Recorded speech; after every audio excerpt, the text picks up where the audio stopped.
So guys, it's the big one. Bayern Leverkusen versus West Ham in the Europa League. In today's video, we are going to take a look at Mohammed Kudus' performance and also his player rating. And guys, let me know your thoughts about the performance from both teams, Bayern Leverkusen and also from West Ham. Looking at the results, who do you think performed very well in your own opinion?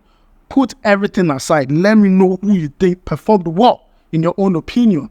And let me know your genuine thoughts on Mohammed Kudus' performance today down below in the comment section. Now, before we jump into it, don't forget to like, subscribe, and turn on notification to this channel. So guys, quickly, let's jump into it and talk about Bayern Leverkusen versus West Ham. This match is one of the biggest matches in the Europa League, Bayern Leverkusen versus West Ham.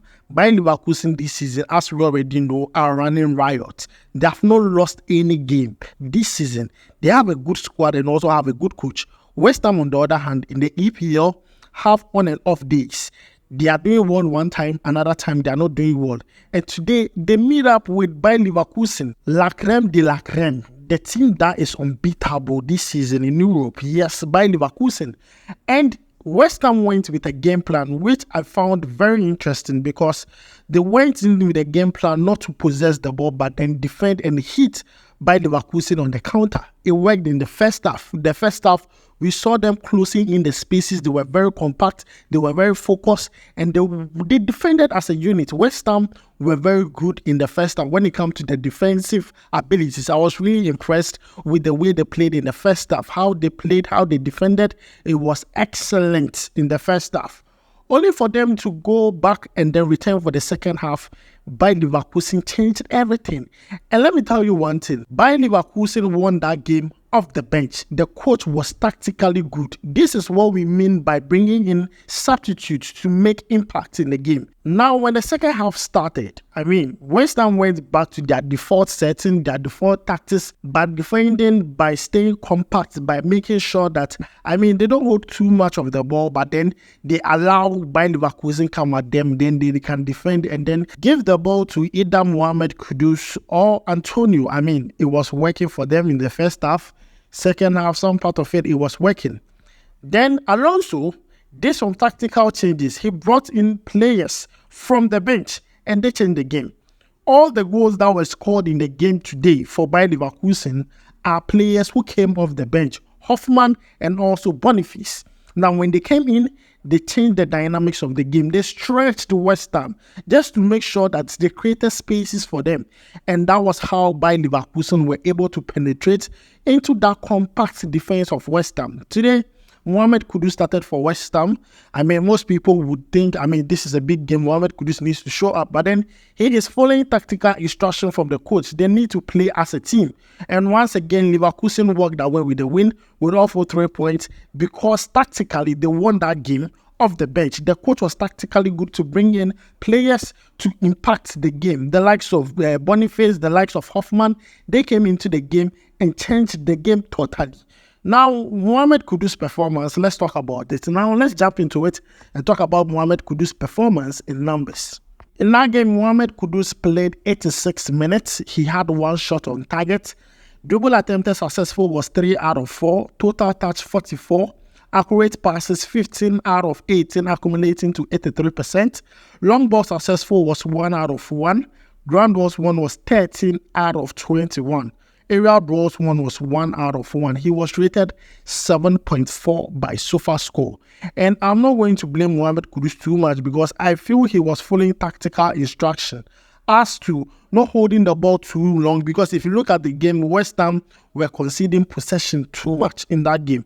Now, one of the highlights of that game was when Boniface came into that game.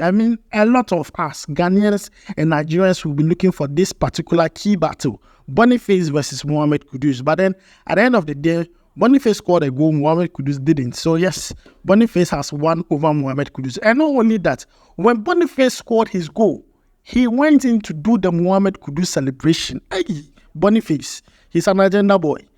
But only that, when he scored the goal, Mohammed Kudus was off the pitch.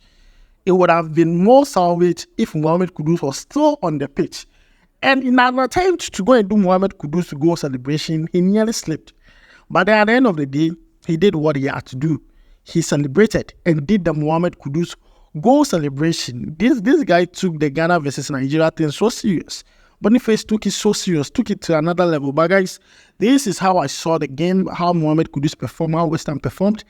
There is a second leg to play for, and I believe West Ham need to come to the party. They are going to play in England, and they are going to play in the London Stadium. I believe that West Ham need to come to the party and play very well. I mean, today I understood the game plan they set into that game, not to concede, and then they come and, play the second half very well. But then, I mean, you are playing in the B Arena. You are playing in the B Arena against a team that have gone beaten this season. I mean, it was just time. It was just time that they just conceded. But I just believe that qualification is not far-fetched. West Ham can still make it. They have to just make sure they get their things right and score the goals as they used to. As simple as that. They'll get things right. But guys, this is the performance from Mohammed Kudus and also his player ratings and how both teams did, Leverkusen and that of West Ham. Lastly, let's talk about Rahman. He featured for PAOK as they played in the Europa Conference League against Club Brugge. Now, in that game, Rahman played 90 minutes. He had 3 clearances done. Block shot was one tackle. He won ground balls 1 out of 9, which is very bad in my opinion. He won aerial balls 1 out of 1. And in that game, he was rated 6.4. His total touch was 65. Accurate passes completed was 32 out of 36, accumulating to 89%. And also long ball successful was 3 out of 6. He was rated 6.4 by SofaScore. I mean, they lost that game by 1-0, and there's more to play in the second leg. There's more to play for in the second leg. That's Club Brugge versus PAOK. Rahman feature started in that game for PAOK in the Europa Conference League. So guys, these are 2 Black Star players who featured for their club side in Europe.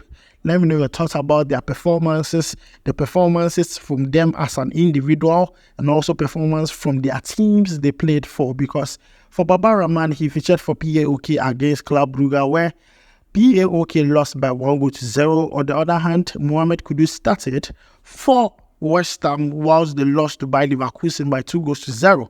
Mohammed Kudus, we have already talked about him. Let me know your thoughts about his performance down below in the comments. Thanks for joining me.